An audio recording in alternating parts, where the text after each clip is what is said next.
Hi guys. I have on my list of things to do that I should make a YouTube video. So I'm just going to film what I'm working on today, which is a custom order from a lady on Marketplace. She brought me these cute t-shirts that she had and some new flannel shirts that she wanted me to go ahead and add the back of the t-shirt to. So what I did was I added stabilizer to the back of the t-shirt and cut out the design and placed it carefully on the back of this flannel shirt.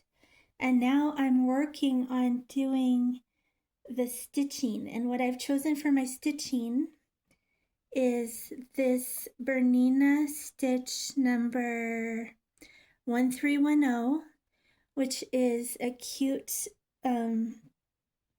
double blanket stitch. It's like a regular blanket stitch, but it's going back and forth a few times on each stitch. So I'm just going to go ahead and videotape my work, and y'all can watch for a few minutes and see how this works.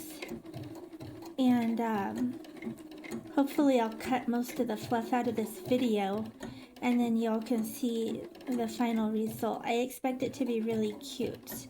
I'm using this pretty, I'm gonna turn the camera, this pretty yellow sort of, it's almost like a muddy gold color thread that I think goes really well with the design on this t-shirt. You can see that I'm stitching very slowly. That helps me be more accurate. And I think it helps the machine a little bit too when I'm not rushing it too much. The reason for the stabilizer on the back of the t-shirt fabric is because I like working with fabrics that are not stretchy.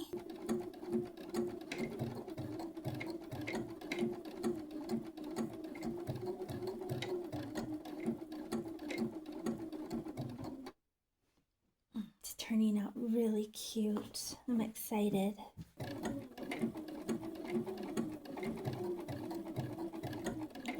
Now we'll see how this ends up when we get to the corner of the t-shirt, and we can try to figure out where it's going to land on that stitch.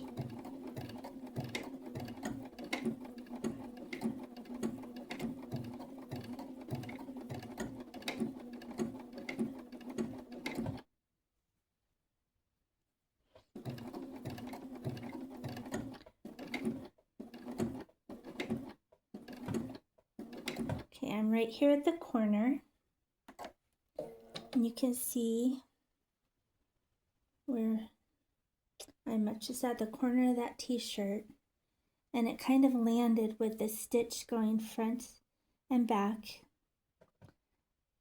And I think if I rotate it, it's going to go side to side, which is going to effectively just layer another little layer on top of the front and back part, which is the same thing that happened here, and it worked really well. So then when we go to do the front and back, it's just going to turn that corner really nicely. Look at how that turned out. Isn't that neat? That's tidy. It's tidy. It's kind of binding up the edge of the t-shirt really nicely, which is just cut. It wasn't hemmed at all, so that's gonna just make that look really nice. There's something really relaxing about it too, so I don't mind.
noticing here is that this piece of fabric is coming right up to this line.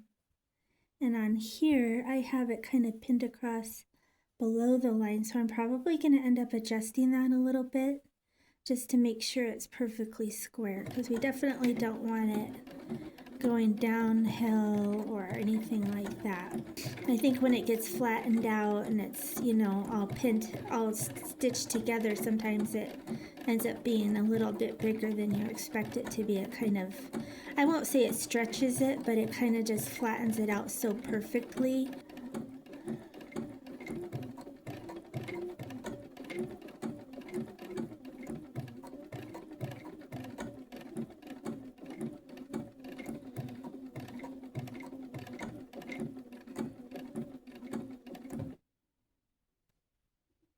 We're right up here at the corner. So again, I'm going to rotate the shirt and I'll show you, ooh, this is funny looking, and this is a stitch that went a little bit awry. What I can do later is kind of tug that through on the underside and maybe glue it or something so that it doesn't look like that, but yeah, that's disappointing. That's the risk you take when you use a brightly colored thread on a dark background. All of a sudden, every stitch matters. Every little detail, you're gonna see it. I kind of like everything to be perfect.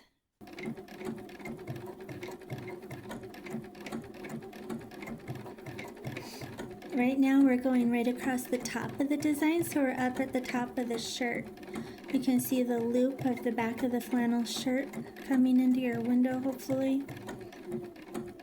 And that is what I use to center the design on. So hopefully, when it's all said and done, the back of the flannel shirt will be lined up with the center of the t-shirt design. I just love using Marketplace. We use it for almost everything. I honestly buy almost all of my furniture and home decorating off of Facebook Marketplace as well.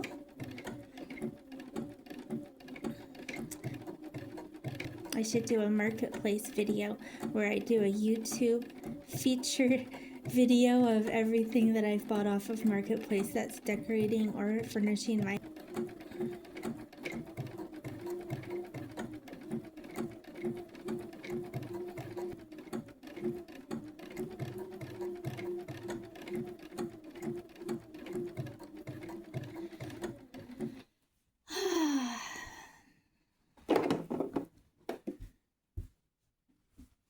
Okay, how are we doing here? I think I'm gonna make sure this is just lined up right with that line.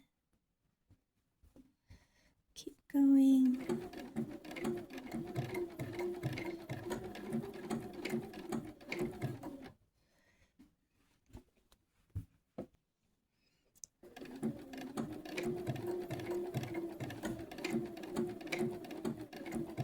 Coming right up on the corner again. Here we are. So it's going to go forward, back, forward, back, forward. And then I'm going to rotate right on that corner. Okay. And when I rotate, the stitch is going to do it side to side. So watch, it's going to go side to side and just go back over that again. And in doing so, now when I step forward, it's going to be the first stitch on the corner. And now it's going to go side to side.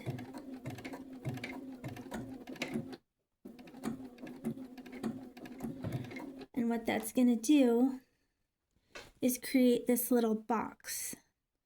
So here it went back and forth, back and forth, back, and then I rotated and it went back and forth, and then now this is the first stitch, and then it went side to side, and that's what created this little square in the corner.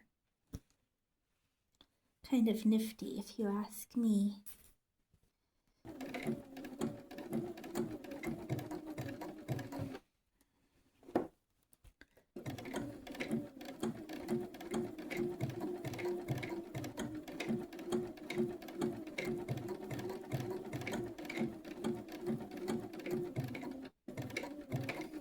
This is looking awesome. I'm so proud of this job. I think it's going to be really cute. What do you guys think?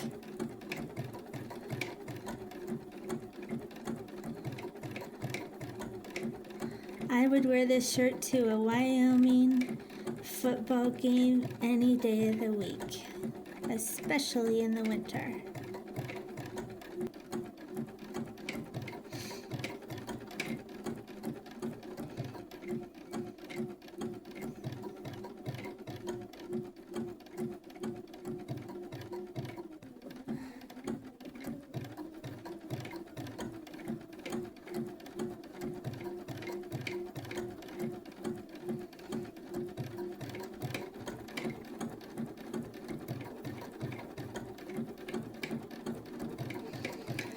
I think we'll do the same thing on the next shirt. However, I believe I am going to go ahead and make my stitches just a little bit farther apart and a little bit wider.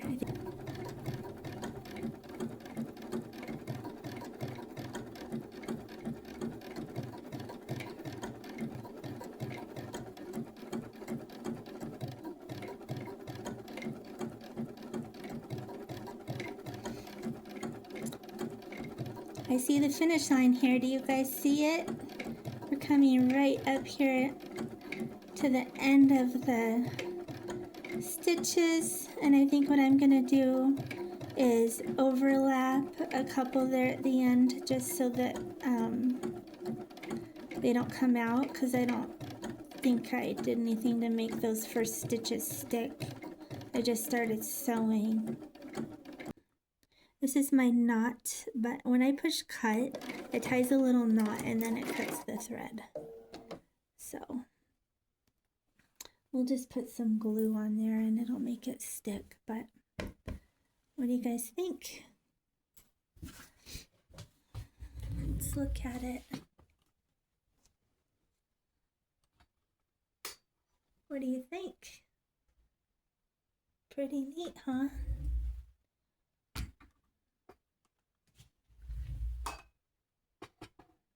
Yeah, I love it.